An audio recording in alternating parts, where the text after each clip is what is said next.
Yo, what's going on? Welcome. I'm Stu, and I have today with me a very special guest, Josette. And what we're going to talk about is the theme of what we did today was a shoot to help her promote her story so she can gain some traction because she has some real big projects and dreams that she wants to accomplish to be able to tell her story and get it in front of the right people. And I just said, you know what? I don't do this very often as far as work with a lot of people for free, but I felt like, you know, one way I could contribute to this project was to give you some images to go along with it. And I know we kind of struggled with maybe getting too graphic, too engaged because we didn't want to take you all the way back there.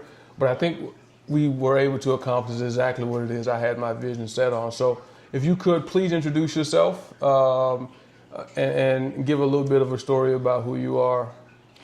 Hi everybody, I'm so happy to be here. Stu has been amazing. We met, I think, last year at a shoot. Mm-hmm. But I think we met before that. We met on Facebook or something like that through the El Paso Photography group. Yeah, that's right. Yeah. That's right. But in person, it was last year, and he's been so supportive and helpful. So I'm hoping that my people follow him.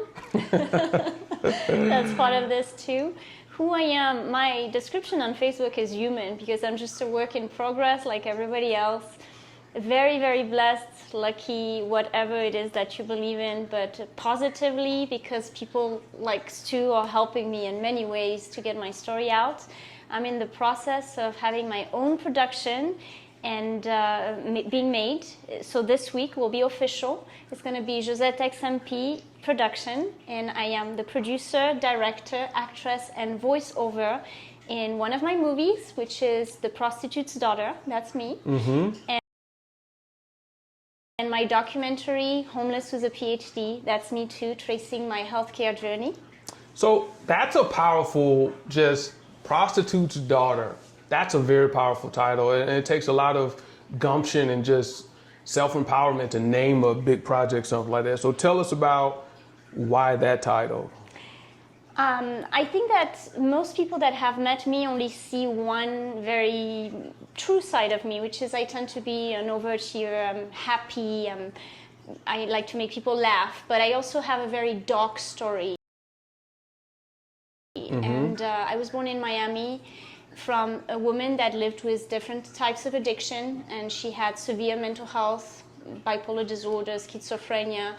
All I know is bits and pieces from some of her family members and from my father. I was taken away by CPS when I was very young and adopted by my paternal grandparents. So I moved to France when I was a baby.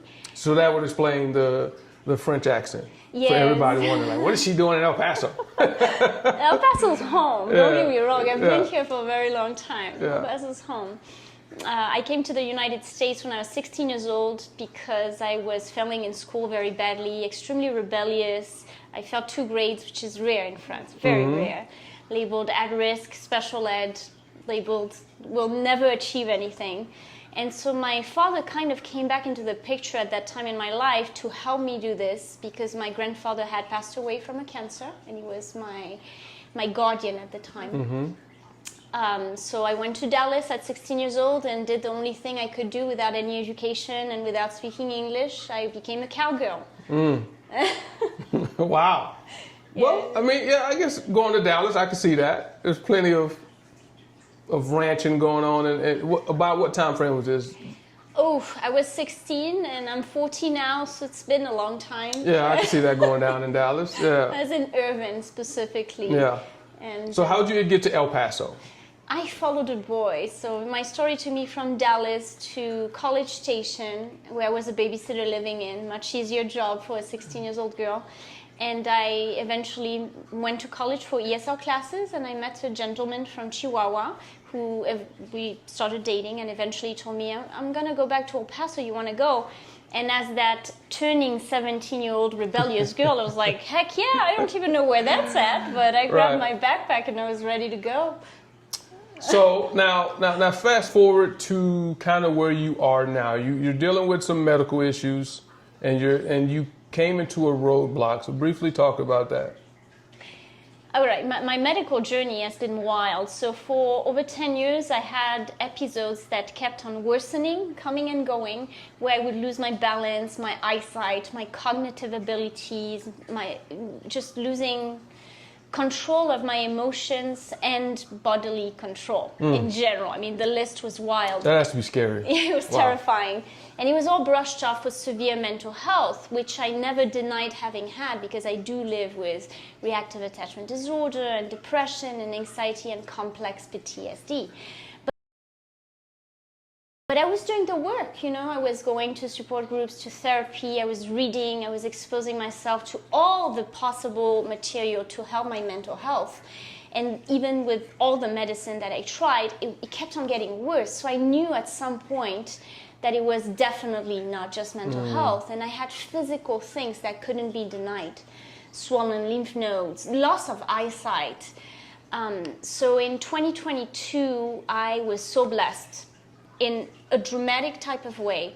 One of the gentlemen I had known for a very long time in El Paso, and one of the very few people I trusted, told me, look, you're gonna not be able to finish your PhD because you're living in a garage. And but I'm willing to, if you find a way back into the PhD program, I'm willing to pay for that. Wow. And I think the Josette from before 2022 would have said, oh, heck no, I am not a charity case. I would have never accepted it. But I was at that crossroad, so very sick, where I was like, okay, you know what? This is sent by God, the universe. I'm going to say yes.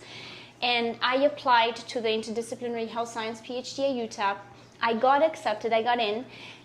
So transferring from social justice, which was what my focus was in education.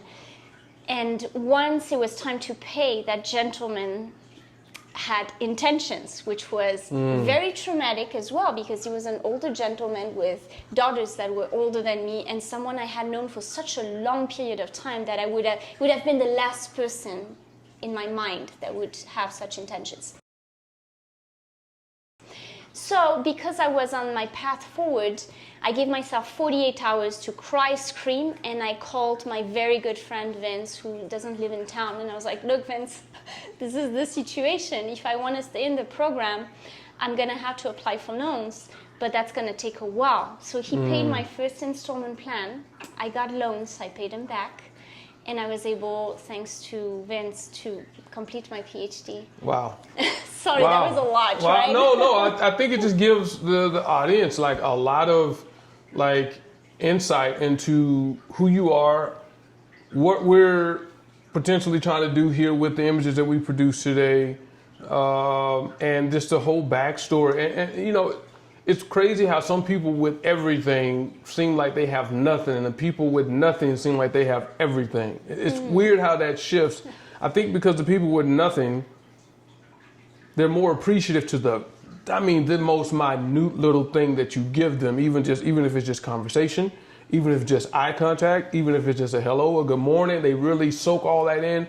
And you tell a person and walk by a person that has everything, good morning, like, good morning, right? It's like, holy shit, I'm just trying to give you the greeting of the day and some respect. And the people that don't have anything, they take that and they cherish it.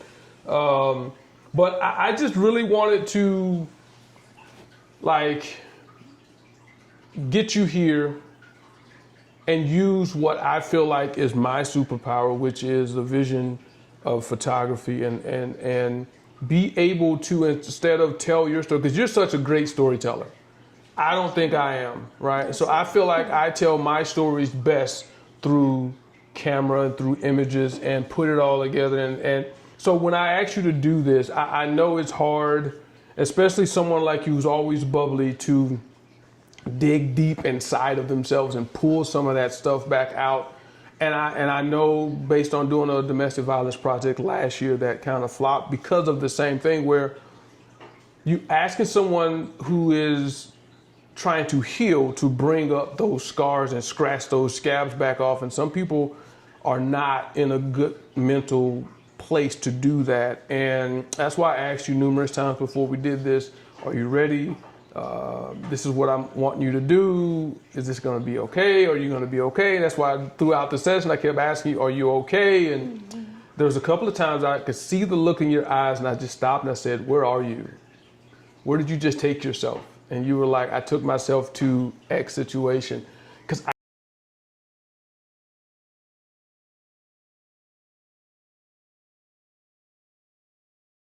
I could see it change, and it was a beautiful thing. And I really hope the images that we were able to produce today can help drive this project and this journey that you're on forward. Because she's trying to get to, what is it? How many subscribers per Instagram, Twitter? 10,000. 10,000 per? So it's, well, it's technically, it would be LinkedIn and Facebook at least. Okay. Okay. So she's trying to get to 10,000 followers on LinkedIn and Facebook in order for this major videographer and film company to take on the project. Because they're funded, yeah. To fund it, right? Because if you know how social media works, if you can't pay me in dollars, at least pay me in followers, because they feel like your followers will bring them the dollars that they're looking to get paid, and this thing to have traction, enough eyes, enough engagement to push it across the finish line financially, right? So if I'm gonna link your or put all your social medias and everything in the description. So if you want to follow her, follow the journey. It's a beautiful journey. I'm glad to be a part of it. And it's crazy because I think at one point in time in the El Paso photography group, we had some dialogue, and then because of where you are, your education, you started getting very political in our dialogue. And I think at some point, I did unfriend you. I unfollowed you because I don't like to dig into all that political stuff going back and forth. And then I think that's why when we met the second time, like, man, I know you. I'm so sorry. I don't even remember this. You don't remember, but I remember it. It was just a bunch of little banter going back and forth about some social justice type stuff, which you just said. And then now when you said, oh, that's why she was so argumentative with this shit. Like, I think it was 2 or 3 years ago, man.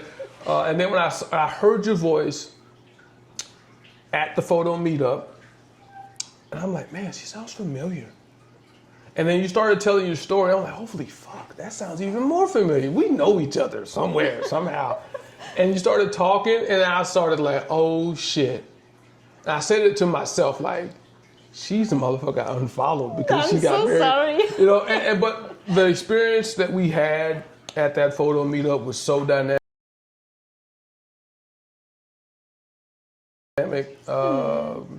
And then it kind of trickled over to where we are now. And I really appreciate it. So hopefully these images can go with you on that journey. Thank you. And I'm apologizing. I have no memory of this. I promise you. I'm so sorry. It's fine, because I didn't have any memory of it anymore either until you started talking. I'm like, why does she seem so familiar? Why do I feel like I've met her, right? But that was our first time actually meeting, but anyway. Any closing words? What do you have?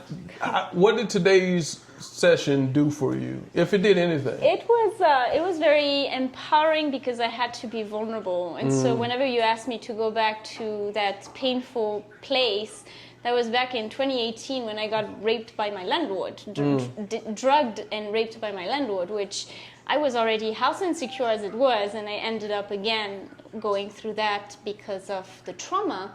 But it's also a way for people that never heard that story to hear it. You never know what people are going through. Yeah. So I don't know, closing thought. Again, I'm so sorry for whatever it is that I did. And I'm so thankful you scarred me. I'm so emotionally jacked up because of that. No, But I'm so thankful we reconnected. And for whatever, you've been very supportive of my journey. Yeah. And so follow him as well. Yeah, I always try to give back, man.